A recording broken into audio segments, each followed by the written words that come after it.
Alors c'est devenu un rendez-vous incontournable en Israël. Chaque année, la gastronomie française s'invite ici en Israël et notamment à Tel Aviv. On va en avoir un exemple illustre ce soir avec Gérald Paseda. Bonsoir. Bonsoir. Chef triplement étoilé à Marseille, donc de l'autre côté de la Méditerranée. Vous êtes donc ici pour la première fois, Gérald Paseda? Et oui, je suis arrivé donc hier soir pour la première fois. Je découvre Tel Aviv, je découvre Israël.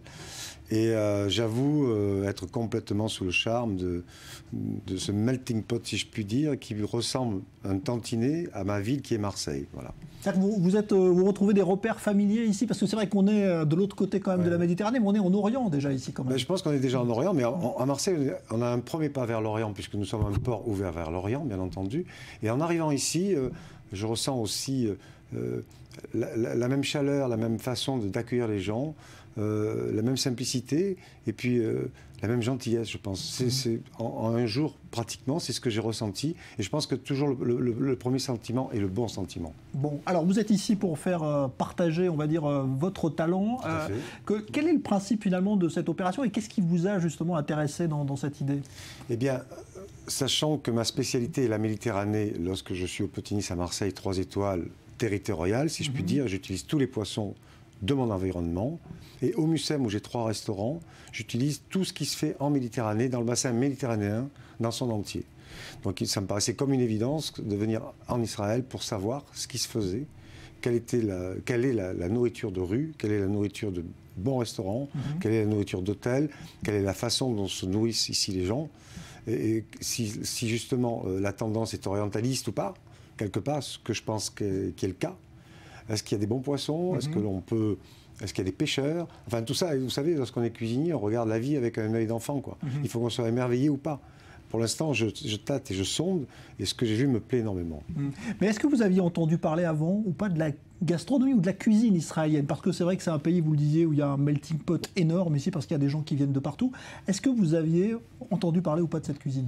J'en avais entendu parler parce que forcément, à Marseille, nous sommes quand même un bastion assez solide de cette émancipation-là, si je puis dire. Donc forcément, nous avons des quartiers qui sont plus ou moins à connotation de chaque religion, ok.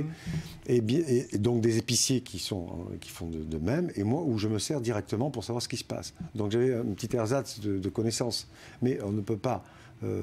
Si on ne va pas dans le pays, on ne peut pas s'en rendre compte in situ comme je le fais en ce moment, quoi. C'est ça qui est très intéressant pour un cuisinier. C'est vraiment de toucher du doigt la matière première. Voilà. Et il y a un dialogue qui s'instaure évidemment avec le chef avec lequel vous allez travailler, qui est sur un restaurant du port de Tel Aviv. Là aussi, évidemment, la mer présente. Vous ne pouvez pas en être autrement. Oui, forcément, parce que bon, on s'est choisi un petit peu mutuellement, parce que voilà, donc on est tous les deux aux Grandes Tables du Monde, qui est une association mondiale des meilleurs restaurants du monde, si je puis dire. Et puis on a eu l'occasion, enfin j'ai eu l'occasion de le faire venir quand même chez moi une semaine pour qu'il comprenne la philosophie de ma cuisine, parce qu'on ne peut pas arriver comme ça quelque part avec des recettes et tout, et hop, ça se fait en 2 minutes, c'est faux. La cuisine, c'est quelque chose qui demande du temps, une longue préparation, contrairement à ce qu'on pourrait nous faire croire dans toutes les émissions de télé-réalité qui se passent actuellement.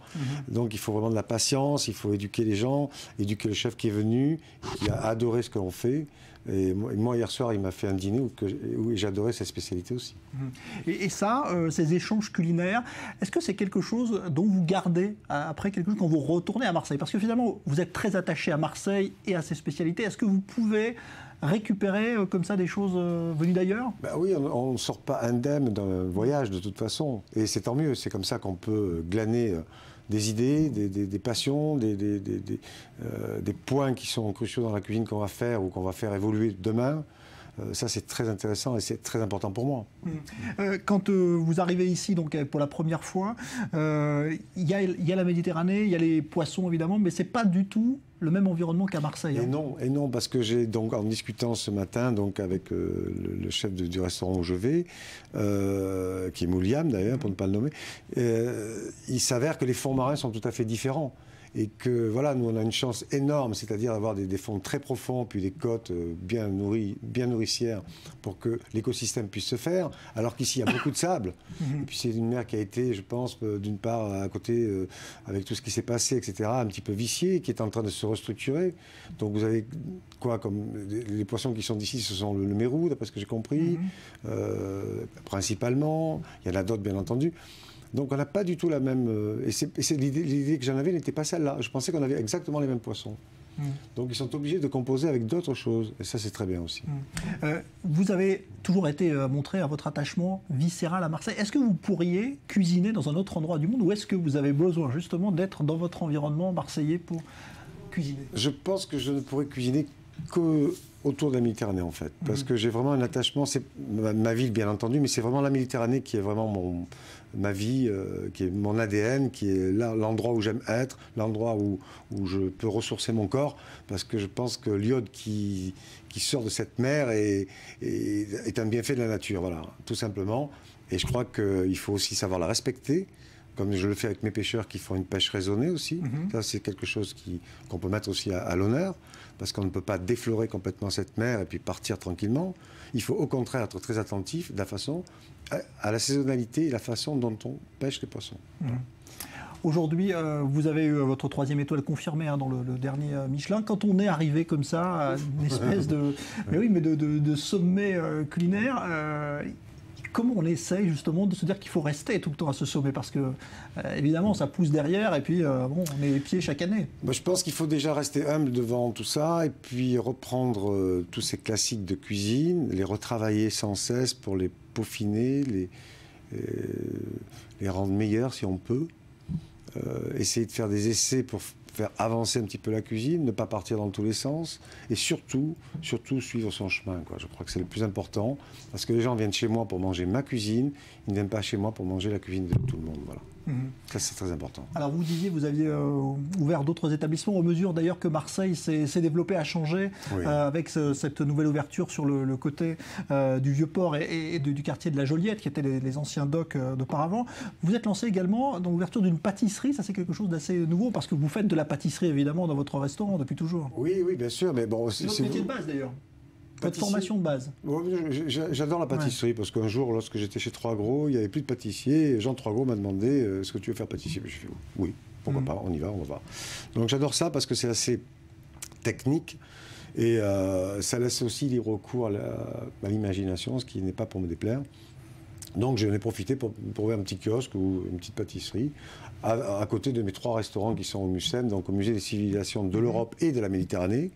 C'est d'autant plus fait pour moi puisque je parle de Méditerranée et ce musée aussi. Et la pâtisserie en découle, voilà. C'est quelque chose qui en ce moment m'amuse pas mal.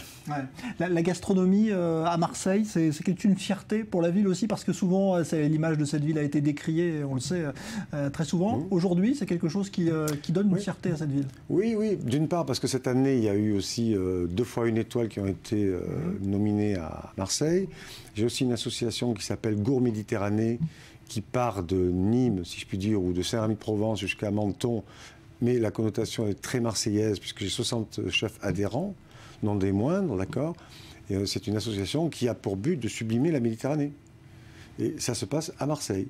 Donc, bien entendu que nous ne sommes pas au niveau d'une grande capitale gastronomique comme Lyon ou comme Paris. Ce n'est encore pas notre objectif. On veut juste faire de la Méditerranée notre bastion, juste faire comprendre que le régime crétois est le régime le plus digeste qui puisse convenir à la population de maintenant, et qui a toujours convenu d'ailleurs, et qu'un régime sans crème et sans beurre est essentiel pour la santé. Voilà. Et ça, c'est vraiment mon combat de tous les jours. Vous disiez tout à l'heure, effectivement, il y a des différences ici. Est-ce que vous avez retrouvé des odeurs, des choses qui vous ont semblé familières en arrivant ici à Tel Aviv? Oui, forcément. En passant dans Yafa, forcément, il y a ce quartier avec plein d'épiceries, tout ça. C'est tout à fait similaire, mais c'est beaucoup plus joli ici que de l'autre côté de la Méditerranée. Mais les échoppes sont un petit peu les mêmes, et puis les odeurs sont quasi similaires, puisque les épices se ressemblent de toute façon. Même si elles sont meilleures ici, certainement.